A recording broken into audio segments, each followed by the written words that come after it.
Hello everyone, it's so good to see you again. And this month we're going to be sharing play. And guess what? We're also going to be talking about what it means to share. This idea actually came about after we did a program here at the library, and we did a cooperation exercise that led to a 3-year-old and an 8-year-old sharing and playing and cooperating so beautifully together. They created a whole Lego city together. What else can families and friends share together when they're sharing play? So some ideas for that could be building blocks, Legos like we mentioned before.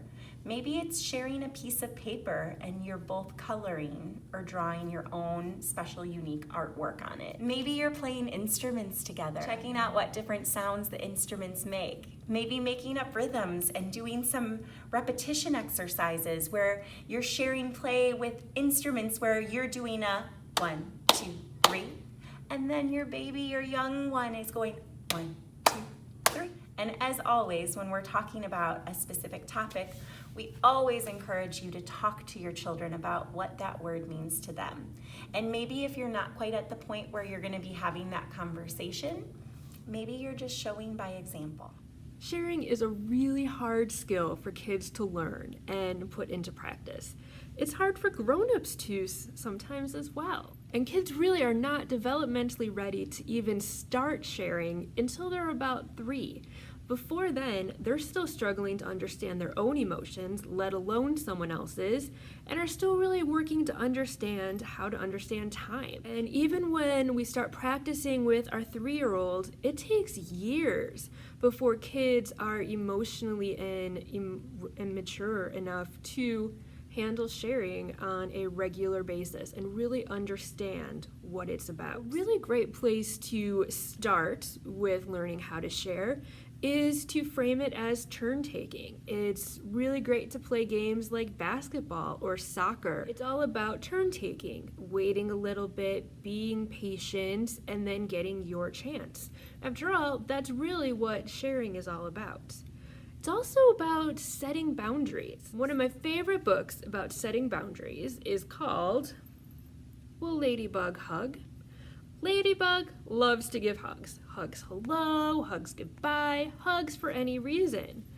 But she always asks her friends before she does hug them because sometimes the answer is no. Will crocodile let Ladybug hug? Yes, side hugs are cool. Will bear let Ladybug hug? Yes, bear hugs are warm. Will sheep let Ladybug hug? No, sheep does not want a hug, and that's okay. Sometimes the answer is no. Sometimes you want to give a hug, but a person doesn't want to get a hug. Sometimes you want to play with a toy that someone else is playing with, but they're not done yet. And that's okay. Hearing no is hard, but it's an important skill. Impulse control is an important skill.